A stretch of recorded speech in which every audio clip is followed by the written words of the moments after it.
This is the show where we unearth new ways of looking at ever-evolving life around the world, seen from a number of different industries, cultures, and backgrounds. But there's one thing that unites everyone I speak to. They all want to do their part to make the world better in their own unique ways. It's a uniting passion. Whether they're from the commercial world, third sector, or public sector, from the global north or the global south, my name is Philippa White, and this is TIE Unearthed.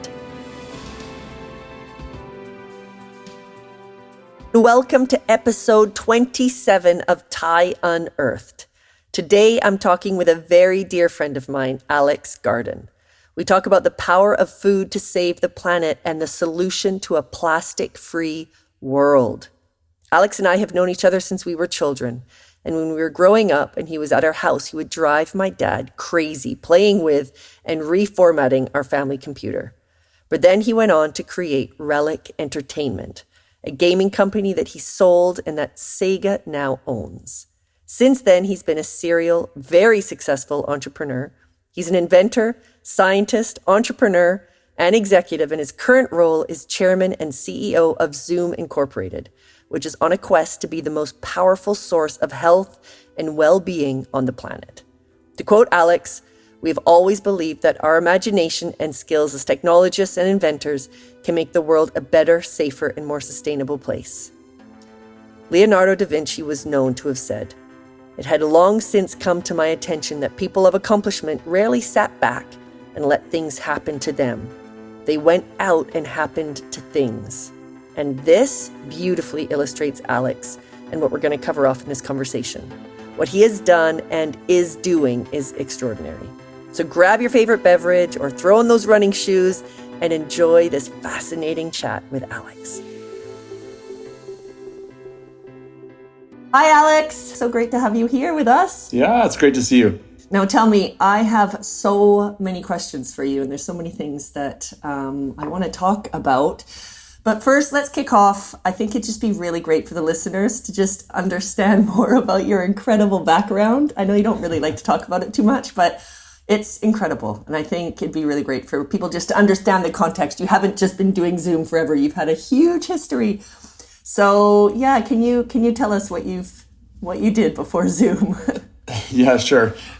So I love to learn new things, and pretty early on, I decided that I wasn't learning new things quickly enough in school. So I left school when I was pretty young and started working full-time. First testing video games for Electronic Arts when I was really young. I think I was 15 when I started there. 15. And then in my first company, which focused on a whole bunch of random stuff. And then the thing that we actually did well with was making control systems for industrial fabrication robots, which is kind of a funny thing for a young person to be doing, but we kind of stumbled into it and got enough notoriety that we ended up selling that company for just a very small amount of money, but it seemed like a lot at the time, and I really got the entrepreneurial bug.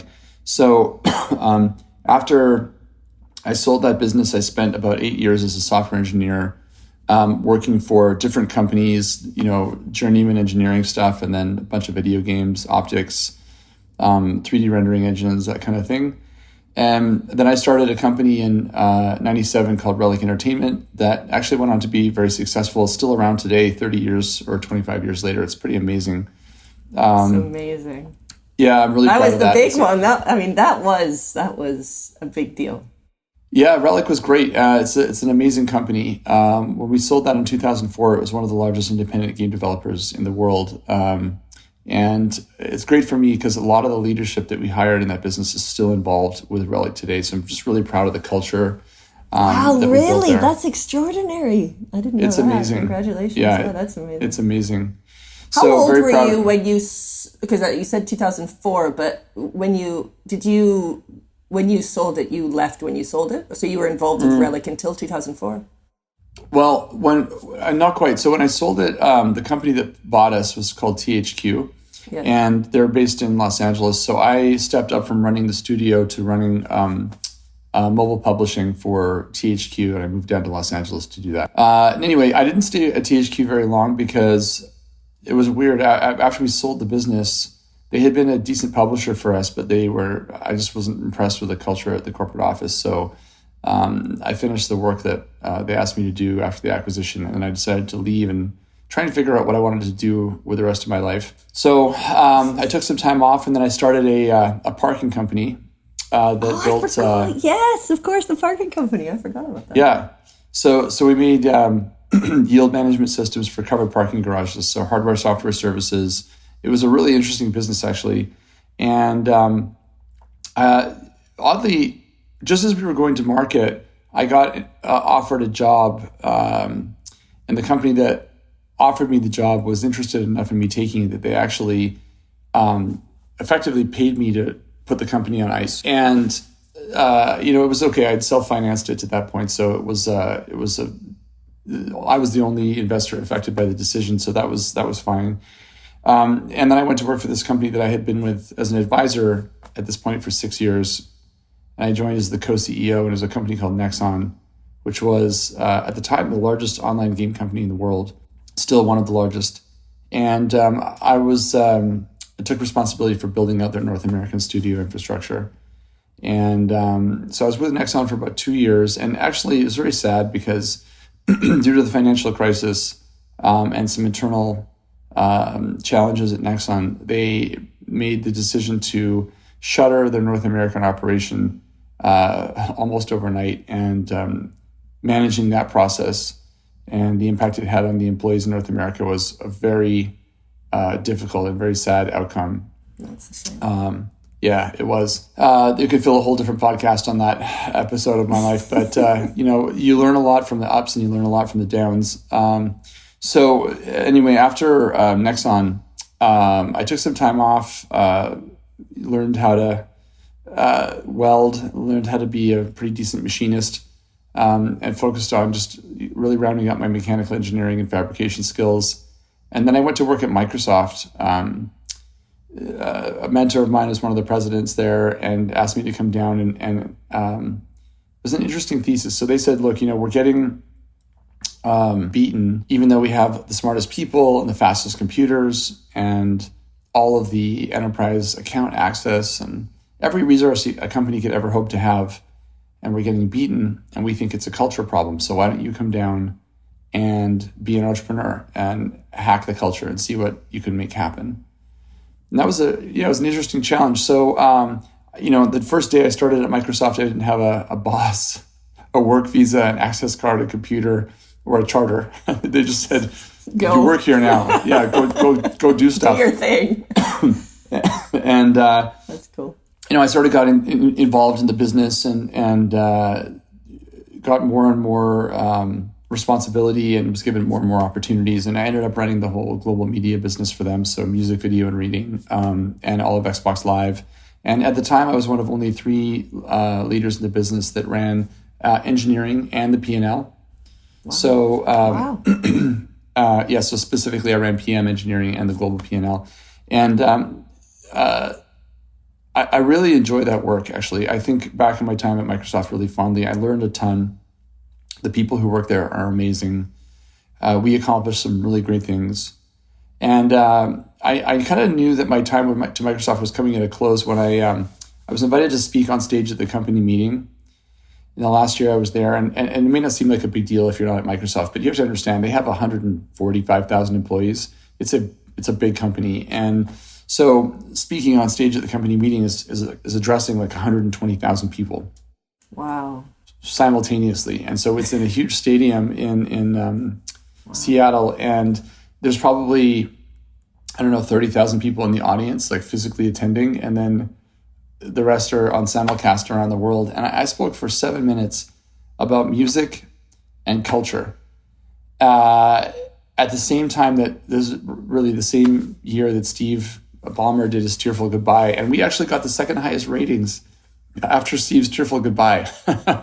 And, I started thinking, maybe I've accomplished what I came here to do. And wow. If I had stayed there, which I could have stayed there, no problem. Things were going well for me. But I kind of decided that one day I didn't aspire to be the CEO of Microsoft. And so just the kind of person I am. If I'm working somewhere, I want to constantly improve my skills and advance. And so on the track that I was on, if I had reached the apex of that track, then that would have been the job for me. And I don't think that's what I want to do. So I left on really, really good terms, and I still am close to the folks who work there. But I was looking for my next mission. Yeah. And I went to work at Zynga for a year as a favor to the CEO. And it was fine. It wasn't a good fit between the culture there and what I was trying to do. And of course, as I know now, and I should have known then, whenever there isn't a good overlap between your values, what you're trying to accomplish, and the culture and the alignment between the expectations and the way you like to work, you should just always say no, even when it's a favor. So anyway, that was a challenging year for me. But in a lot of ways, it was a crucible, because when I left Zynga, I really started thinking about what I wanted to do with the rest of my career, not through the lens of a P&L. Like, what's my next job or my next company or my next startup, but what does it even mean to make a contribution as an executive and a leader? And at what point in your career do the skills that you've accumulated need to be leveraged for the well-being of the people around you? And what's your social responsibility in the bigger mission? And what can you do with the things you've learned? And how can you help? So that's what informed what I did next. And that's what I spent the last 7 years working on. Wow. Well, let's talk about it, because obviously this is a really exciting next chapter that is, in my view, it's history in the making. I think it's really, really exciting. So let's talk about Zume. It's an incredible story. Not that the other stuff hasn't been an incredible story. I feel like this could be a 5-hour podcast, but it's a journey. And as you say, 7 years. So let's start with the first part of that journey, because the second part, I think, is another part of this podcast. Let's just start with the robots and the pizza, and if you could kick that off, that'd be great.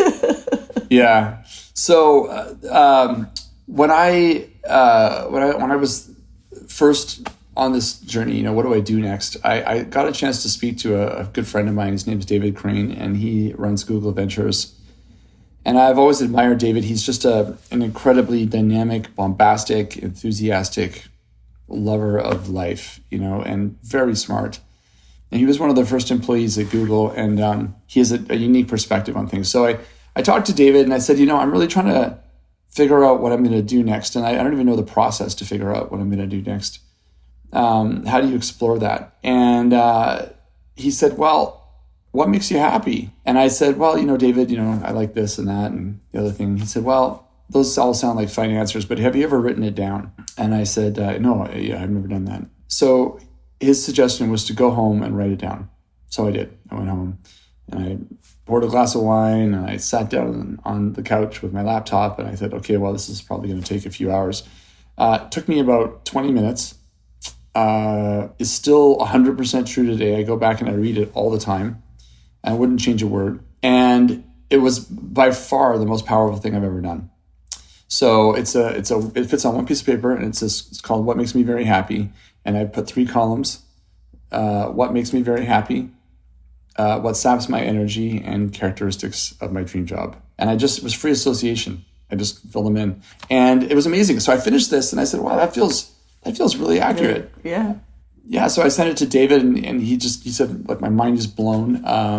Let's come on back. Let's talk some more about it. So we did, and he said, look, to what extent would you say this represents your life today? And I said, 60% for sure. And his observation was, for somebody who can accomplish what they put their mind to, why isn't it 99%? Nice question. And that was, it was like a thunderclap. I was like, I just couldn't. It was such a profoundly good question. And I said, yeah, that's a great point. So I took the next 3 months and I started making changes in my life. Every day I tried to change Alex, something. when was this? So this was 7 years ago. Yeah, this would have been late 2014 or early 2015. Okay. And I changed something every day. And it was an amazing transformation. It was as if for the first time I was able to see where I wanted to go with my life. It was crazy. And, it hasn't been perfect. There's times when I drift off of it and I need to go back and read it again and make changes. But by and large, I've continued to live my life that way.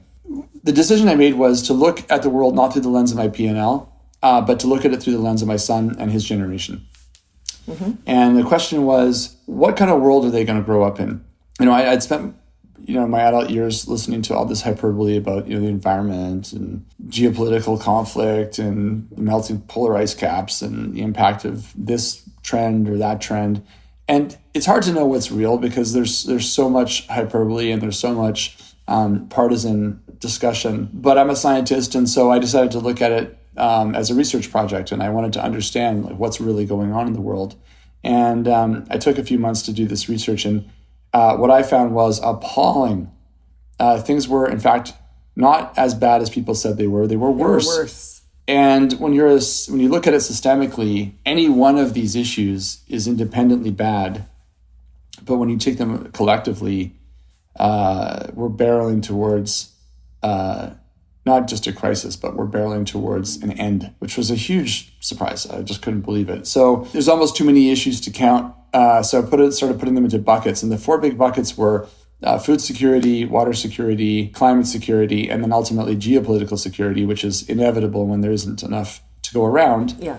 That's the result. To my huge surprise as a technologist, the highest point of leverage in all 4 of those areas was the global food supply chain. And I thought, okay, well, I don't know anything about food, but if one were to invest in a way that was successful enough that these issues could be solved, not just chipped away at, not just improved on, but actually solved, what would that look like? What if a child born, say in 2030, would look at those issues as if they were some kind of anachronism of the 20th century, like a rotary telephone, Oh. Yeah. What do you mean there was a time when people didn't have enough food to eat? What? That's crazy. Or what do you mean you used to drink water from a water bottle once and then plastic bottle and throw it away? Are you crazy? Throw it away? That would never bite it. What? Why would you do that? That's crazy. So what if these issues could be solved? And then, people will often say to me, well, that's just ridiculous. It's too ambitious. And I'll say, well, it's less ambitious than colonizing Mars, and that's fully funded.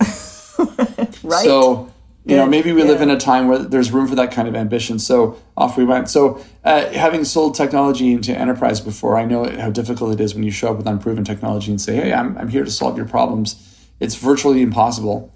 So rather than going down that road, I decided to start a small food company and set about solving its problems. So we started Zume Pizza. And to be clear, there was some really innovative thinking behind that. But it was our test bed. It was our reference customer. And, so we said, okay, well, we have a delivery pizza company. What are the problems? And this led us down this incredible road. Sorry, for our listeners, just because I went to, because it's not going anymore, but I went to Zume Pizza, just for everyone to understand.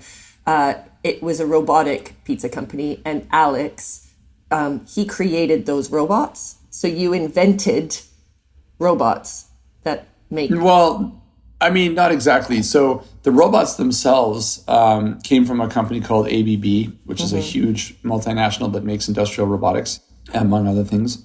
And what we did is we took the robots that they make and we applied them to perform tasks in kitchens with, very advanced material handling solutions and end effectors and sensors and... Yes, but you create. Yes, exactly. But you did that. Am I not? We did that. Correct in that thinking. Yes. Yeah. Okay. So, and it was an incredible setup, and also you paid your employees more, if I'm not mistaken. So there were people there. It wasn't just sort of a robotic place. But anyway, the robots again. So the robots were served to serve a purpose. So originally, the first problem we said is, hey, look, we want to be able to pay people who work in kitchens a living wage. How do we do that? Well, if you look at the work that's done in kitchens, some of it is creative human work that requires care and attention and thinking. Some of it's just routine, assembly line stuff. So we said, well, if we automate the boring, dangerous, repetitive tasks, we can free people up to do things that are more valuable people skills, and we can pay them more. So that was actually the genesis for the robots. And then we got into advanced material handling, and then industrial Internet of Things, and predictive analytics, and inside-out logistics with moving kitchens, and appliance manufacturing, and AI to balance supply and demand to reduce waste, and positioning systems, and all like unbelievable, and packaging, unbelievable amounts of invention. And each one of those things had its own path and its own arc, but all of them are in use today in Zume and what we're currently up to. So let's talk about what you're currently up to. So this was sort of the journey to where you are essentially up to now.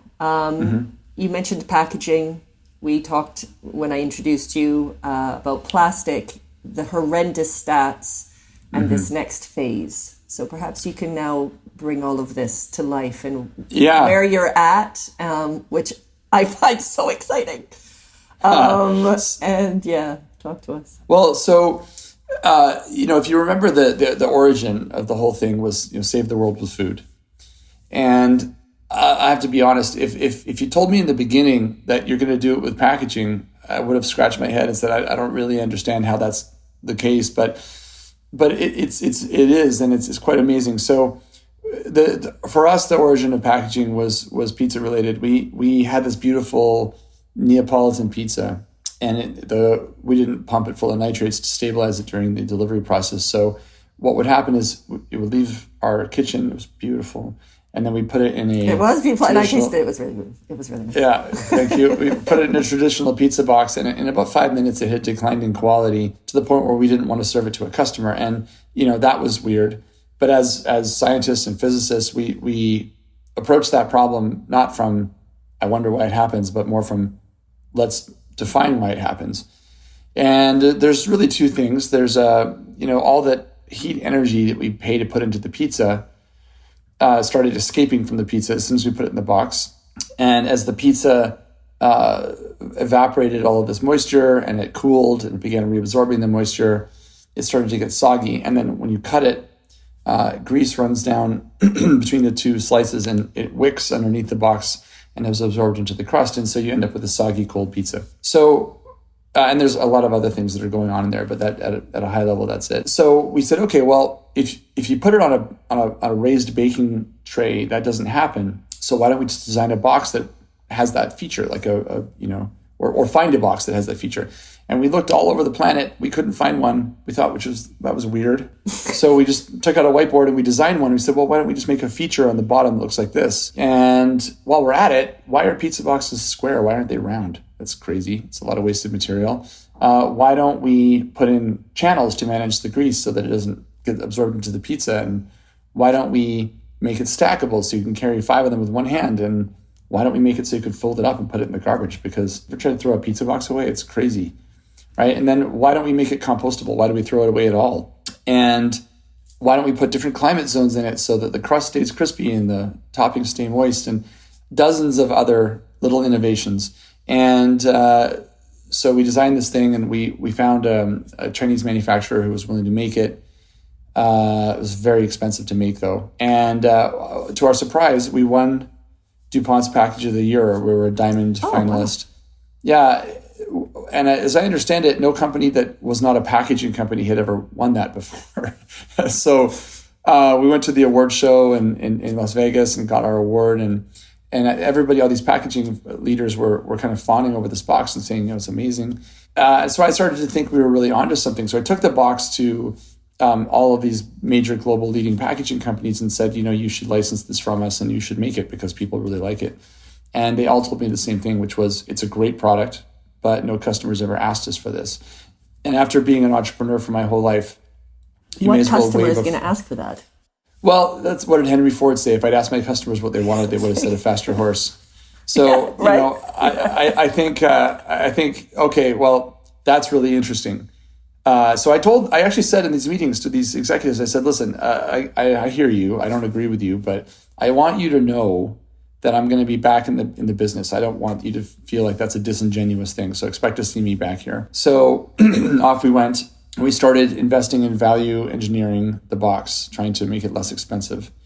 And we were able to do that, but we still hit a floor where we just couldn't make it less expensive than the floor. And I wanted to know why. So it turns out it's because the box was very big and it was very complicated. The shape was very complicated. And at the time, state of the art in package manufacturing equipment was serial, and meaning it did one thing and then the next thing, and then the next thing, then it was finished. And when you're making a complex shape in molded fiber, when you get to the pressing step, you have to press for a really long time. So a long press results in the rest of the machine being idle while it waits for its opportunity to advance pieces to the next step. And an idle machine is a slow machine, and a slow machine is an expensive machine. And the other thing is the machines weren't very big because they were designed to make smaller products.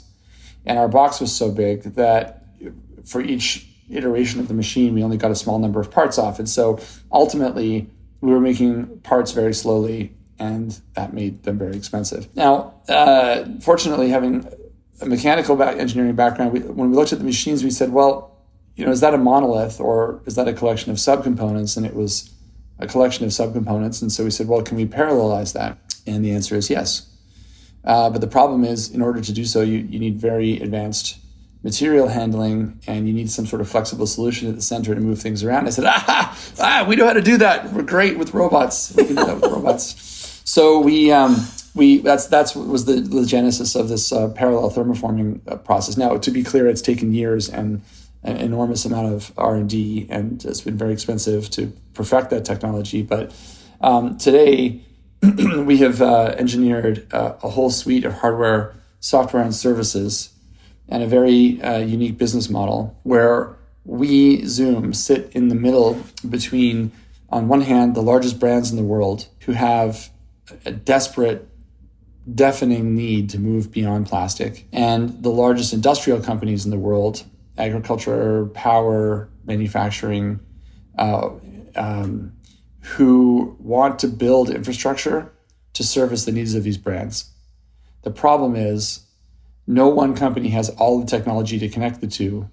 All of the machine equipment, factory solutions, ERP, planning, scheduling, logistics, supply chain, design, tooling, material science. No one has all of that to build a bridge, but Zume does. That's what we do today. So we connect the largest brands in the world with fully qualified solutions that run on factories run by the largest industrials in the world, all powered by Zume technology. So let's just back up a little bit for the listeners to kind of understand, what does this mean? What does this look like for us? And perhaps you can, some of these stats that you have are terrifying when it comes to plastic. Yeah. And also when we just sort of think about when I go to the grocery store and I want to buy a bag of sugar, or I want to buy anything, it's sitting in a bag of plastic. And it would be, great to understand this plastic situation. Yeah. And then it would be really great to understand, so what is it that you're talking about? As in, what are you creating? What is that? Yeah. And also, where is it coming from? That would just be great to just paint that picture. Yeah, for sure. So first of all, a disclaimer. I mean, plastic's amazing, right? I don't want anyone to think it's not. I mean, a significant amount of the convenience that we enjoy today is because of plastic. It's an incredible material, and the people who have designed it and advanced it are heroes. But as it is with so many things, the law of unintended consequences, the same things that make plastic amazing also mean that it has a really inefficient and insufficient end-of-life story, and that has catastrophic consequences. And where it comes from and the raw materials that we use to make it have catastrophic consequences. So without realizing it, we have created a monster. So packaging, right, which everything that moves, if you start paying attention, everything that moves is in packaging. Your point about the supermarket's a good one. Just walk through there sometime and don't look at the products. Look at the packaging. It's mind-blowing. So packaging is $1 trillion a year business. It's a big number. I feel like Dr. Evil whenever I say that. Single-use consumer plastic packaging is a $340 billion a year business. We produce 190 million tons of single-use consumer plastic packaging a year. And the UN says now that by 2050, there'll be more plastic than fish in the ocean, just by weight. That's terrifying. I think everyone should just take a minute and close their eyes and just visualize what that would be like, right? Just like try and imagine that. And plastic and microplastics are so prevalent in our ecosystem now that every human on Earth ingests about a credit card's worth of plastic a week. And that number's going up. And as you can expect, like we weren't intended to eat we're not supposed to be eating hydrocarbons. So, it's not good for you. That has a lot of health consequences. So whether we like it or not, we have to do something about this now. It's interesting because I really think that we're at peak plastic now. For anyone who's been watching last week, there was a decision from the Dutch government against Royal Dutch Shell that said that by 2030, they have to reduce emissions by 45%, which is an astonishing decision. And the same week, actually, ExxonMobil, against the wishes of their management team, their shareholders elected 2 new board members whose sole focus is the environmental consequence of Shell's activities. Good. Or pardon me, Exxon's activities, which that's amazing. Several oil CEOs have said that they're no longer, that they're reducing their investment levels in exploration. And if you look at bond yields for oil and gas projects, they're dropping, which means that investors are moving away from oil and gas as a preferred asset class. And overall, we're going to see oil exploration and oil prices start to rise. And it's interesting, right? Because the price of plastic is pegged to the price of oil. So as oil prices rise, plastic prices rise. So that's good. At the same time that's happening, every major global government is either considering or has enacted bans against single-use plastic packaging. It's phasing it out. Every major global brand has made a commitment to reduce their plastic waste stream. Consumers are asking for alternatives. Retailers are insisting on it. And yet the change isn't happening, which is really weird, right? Why is that? And it's a simple reason. It's because no one's giving brands relief at the P&L level. They're not saying, okay, it's okay for you to make less money. No consumer is sitting there saying, I'm willing to accept lower, or I'll pay more, or I'm willing to accept lower performance. Because we've all become very accustomed to the convenience of plastic. So we're saying, I expect brands to give me high performance, and I'm not going to pay more. But I demand change. So this is why we're stuck here. And there's so much energy and enthusiasm on the part of the major global brands. I know it's because I talk to them every day to make a change. They just don't have the technology or the solutions to do it. So what we do is we take various forms of plant-based agricultural waste. Remember, this is Save the World with Food. We take the byproduct of food production.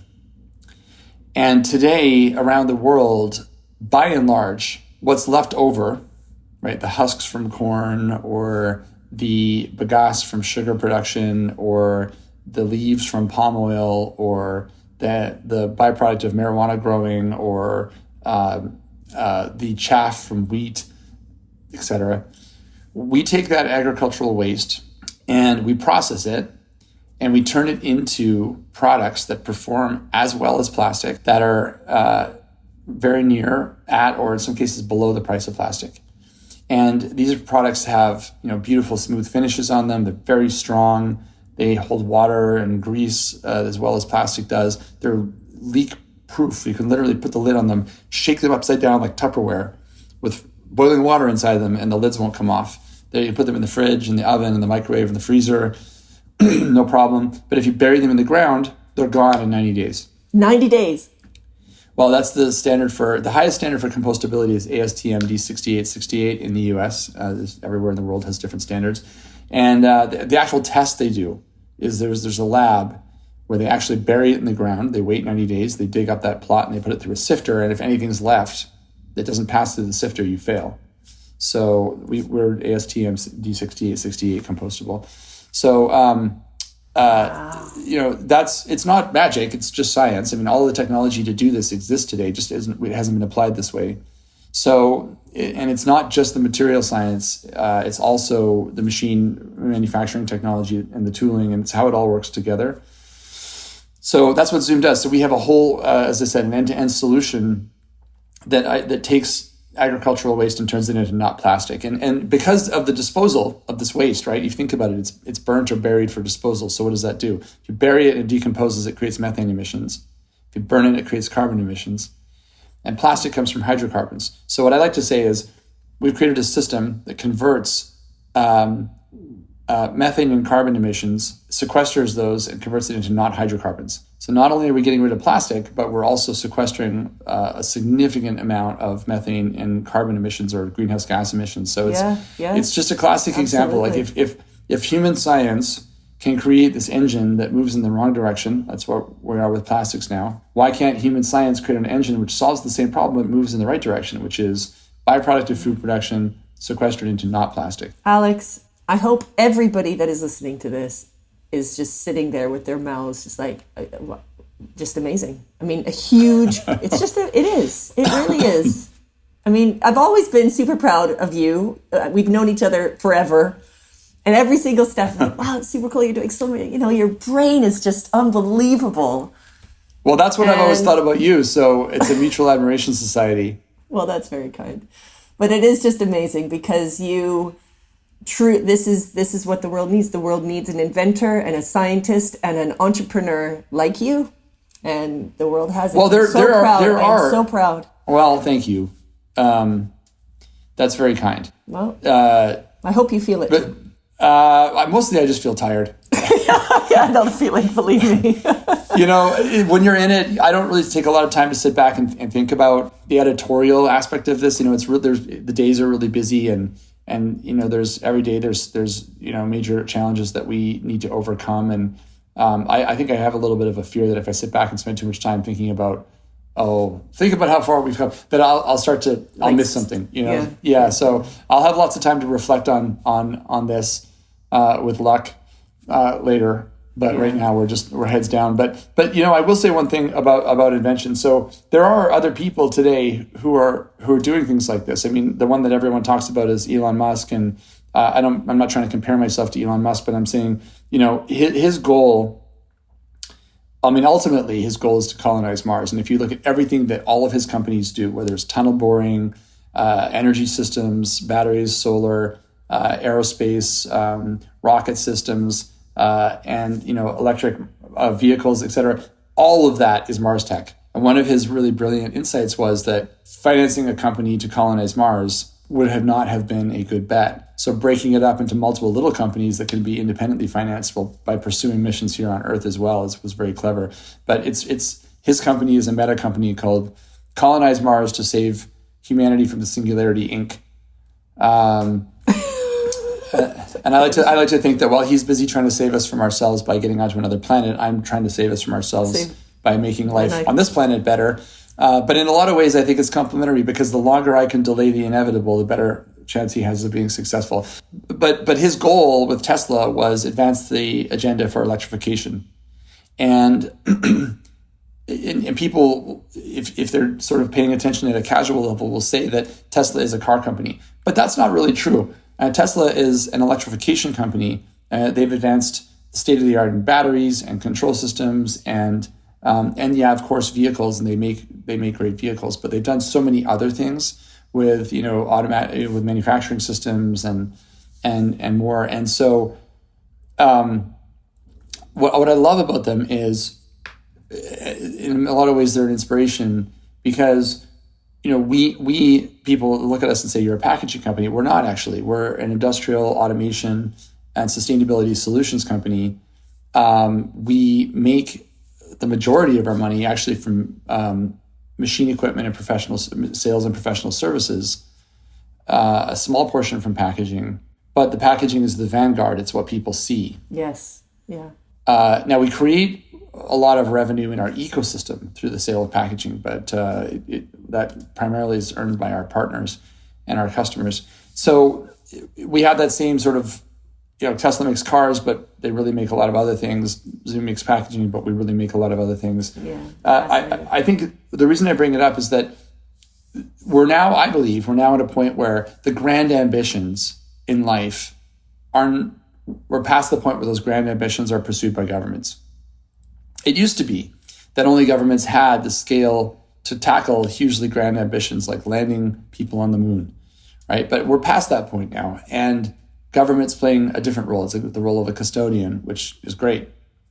But now we're at a point where industry and business leaders can pursue grand ambition. We operate across borders in every country. We have access to literally unlimited capital for the right ideas.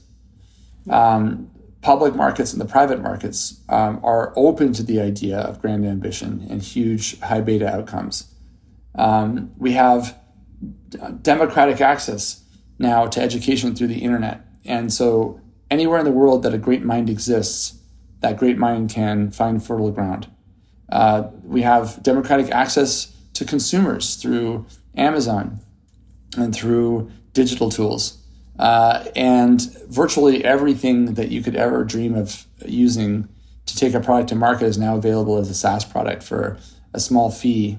And so you don't even need a garage to start a company anymore. You can just open your laptop sitting anywhere, literally. And a laptop and an internet connection. And an internet connection, that's right. So to be fair, not everyone has one of the internet connection, but by and large, with some work, you can get access to those things in most parts of the world now. And that's becoming even more common with things like Starlink and democratic, global internet. So it's sort of a halcyon time for invention. And I'm sort of going through this whole big speech here because if there's anything that people take away from this, I hope, it's permission to start to give your own moonshot speech to yourself, Ask not what your country can do for you. What would you do if you had permission to pursue unlimited ambition, right? Humans have such an amazing potential for great and terrible in us. We never really need permission to pursue the terrible, but we seem to wait for permission to pursue the great. And I couldn't agree more, Alex. And I think that's actually just to very quickly, because we're running out of time a bit, but I just wanted to sort of bring it to Ty even, because this is where we think alike in a lot of ways, but I feel so many people feel perhaps stuck in a role that they're in, or stuck in an industry, or stuck in something, and they feel, it's not changing, so I need to quit, or it's not I'm not getting enough from whatever it is. And again, it's giving people permission. Ty is all about providing people with that inspiration, those insights, the confidence to then see within themselves what they're capable of, how the world works. And then, you know what? Don't change companies, don't change industries. Don't wait until you get the perfect brief. Don't wait until your boss does something. Do it. Change things. Be an entrepreneur within a company, or an entrepreneur to make change, because the change makers out there, they're not waiting for things to happen. They're doing to things. And I think that's what people need to realize, that, yeah, exactly. And I'm so happy you ended with that, because that's exactly how I feel. Don't wait for somebody to give you permission. Find those opportunities to be inspired, be constantly curious, push yourself out of your comfort zone, unlock that potential, because everybody has it. You just need to find it. And I think your advice right at the beginning of this as well is just so beautiful. David, I think you said, from Google, just sit down and think about, what is it? What is your purpose? What do you want? What do you want? And what don't you want? What do you want? And how do you get there? Put it on one piece of paper and then put it on your wall and then look at it every day, and you'll start to make change. I think that's really great advice. Alex, just as we're wrapping up, tell me, what haven't I asked you that you'd like to tell our listeners? What would you, the last advice was beautiful, but just, is there anything that you'd like to leave people with over and above what I've already talked about? If we're talking about, giving yourself permission to be, a creative innovator, the one thing I'd say is almost any question you have can be answered with Google. I talk to people, they're like, well, I don't know the answer to this. I'm like, have you literally typed that into Google? Like, you may surprise yourself. So if you're waiting because you think there's some problem that you need to solve to start unpacking your grand ambition, just sit down in front of a browser and type it into the search bar. You might surprise yourself and follow that breadcrumb, right? That'll give you new questions. Write them down, type those into Google, and you would be amazed at how quickly you can learn something just doing that. Read everything. Don't be intimidated. Absorb it all. Sit back, close your eyes, think about how it all fits together. Write a thesis, share it with people. Don't be afraid, and you may surprise yourself. Alex, it has been such a pleasure to chat with you. Thank you so much. I know you've got a crazy day. Alex got up at 6:30 in the morning for us to have this conversation, so I appreciate you getting up early. So thank you for the time and for connecting with me and for sharing all of this with our listeners. This is such an exciting episode. I can't wait to get it out. Thank you. Well, thanks for having me. Take care. Thank you. Hey everyone, this is Philippa again. I hope you enjoyed listening. Now this is your chance to get involved with Thai. If you work in the commercial world, whatever your profession, your position, or your experience, then Thai could be for you. You may have been in business for decades, but have always felt there's another way. Or you may just have a few years experience, but want to do more. Equally, if you want to create game-changing employees and see your company impact the world, we've got you covered. Thai has never been more necessary than right now, and you can be a part of it. Reach out to me at philippa@theinternationalexchange.co.uk and I can tell you more. Or join the Thai Accelerator info session for more information. apply.thaiaccelerator.com. Better leaders, better companies, better world. I'm your host, Philippa White. This podcast has been co-produced by Berna Vieira and me, music by Berna Vieira, and artwork by Kelps Vahais. I hope we'll meet again soon.